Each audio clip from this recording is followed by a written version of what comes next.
Hi friends, welcome to food roundup. ఈ రోజు మనం ఇడ్లీ పిండితో ఎంతో రుచిగా ఉండే ఊతప్పం 2 రకాలుగా ఎలా తయారు చేసుకోవాలో చూద్దాం. ఈ పిండిని తయారు చేసుకున్నప్పుడు ఎలాగో ఇడ్లీలు వేసుకుంటాం, వాటితో పాటుగా కొంత పిండిని మిగిల్చుకుని ఇలా ఊతప్పం వేసుకుంటే 2 రకాల టిఫిన్స్ తిన్నట్టుగా ఉంటుంది. ఇప్పుడు మొదటి పద్ధతిలో ఊతప్పం రెడీ చేసుకుందాం.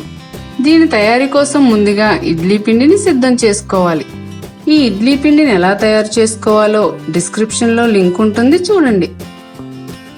ఇలా తయారు చేసుకున్న పిండిలోంచి మనం ఊతప్పం వేసుకోవడానికి సరిపడినంత పిండిని ఒక బౌల్లోకి వేసుకోవాలి. స్టవ్ మీద ప్యానం పెట్టుకుని అది హీట్ అయిన తర్వాత 1 స్పూన్ నూనె వేసుకుని స్ప్రెడ్ చేసుకోవాలి. సిద్ధం చేసుకున్న పిండిలోంచి 2 గరిటెల పిండి వేసుకుని అట్టులా సమానంగా పరుచుకోవాలి. ఈ అట్టు పైన కొద్దిగా ఉల్లిపాయ ముక్కలు, పచ్చిమిర్చి ముక్కలు, కొద్దిగా కొత్తిమీర, కరివేపాకు, తురిమిన క్యారెట్, టమాటా ముక్కలు వేసుకోవాలి. అట్టు వేగడం కోసం నూనె వేసుకుందాం. తర్వాత కొద్దిగా జీలకర్ర వేసుకుందాం. స్టవ్ లో ఫ్లేమ్లో పెట్టుకుని ఈ అట్టును 3 నిమిషాల పాటు కాల్చుకోవాలి. కింద వైపు కాలిపోయిన తర్వాత అట్టును తిరగేసుకుని రెండో వైపు కూడా కాల్చుకోవాలి. ఇది బాగా కాలడం కోసం మరి కాస్త నూనె వేసుకుందాం. రెండో వైపు కాలడానికి కూడా 2 నిమిషాల సమయం పడుతుంది. 2 వైపులా సమానంగా కాలింది లేనిది చూసుకుందాం. ఇలా బాగా కాలిన తర్వాత అట్టును బయటకు తీసేసుకోవాలి. మొదటి పద్ధతిలో అట్టు మీద వెజిటేబుల్ చల్లుకుని ఈ టేస్టీ ఊతప్పాన్ని సిద్ధం చేసుకున్నాం. ఇప్పుడు రెండో పద్ధతిలో ఊతప్పాన్ని సిద్ధం చేసుకుందాం. ఈ ఇడ్లీ పిండిలో 2 ఉల్లిపాయలను ముక్కలుగా కట్ చేసుకుని వేసుకోవాలి.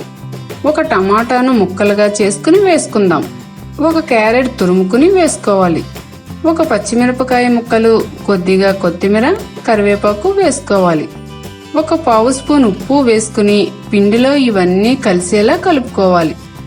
ఈ ఇడ్లీ పిండిలో ఇంతకు ముందే మనం ఉప్పు వేసుకున్నాము కాబట్టి ఈ వెజిటేబుల్స్ కోసం కొద్దిగా ఉప్పు వేసుకుందాం.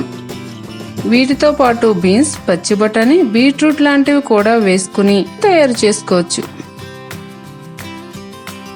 స్టవ్ మీద ప్యానం పెట్టుకుని అది హీట్ అయిన తర్వాత 1 స్పూన్ నూనె వేసుకుని స్ప్రెడ్ చేసుకోవాలి.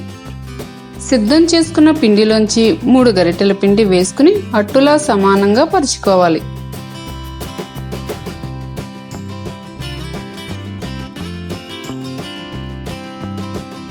అట్టు వేగడం కోసం నూనె వేసుకుందాం. స్టవ్ లో ఫ్లేమ్లో పెట్టుకుని ఈ అట్టును 3 నిమిషాల పాటు కాల్చుకోవాలి.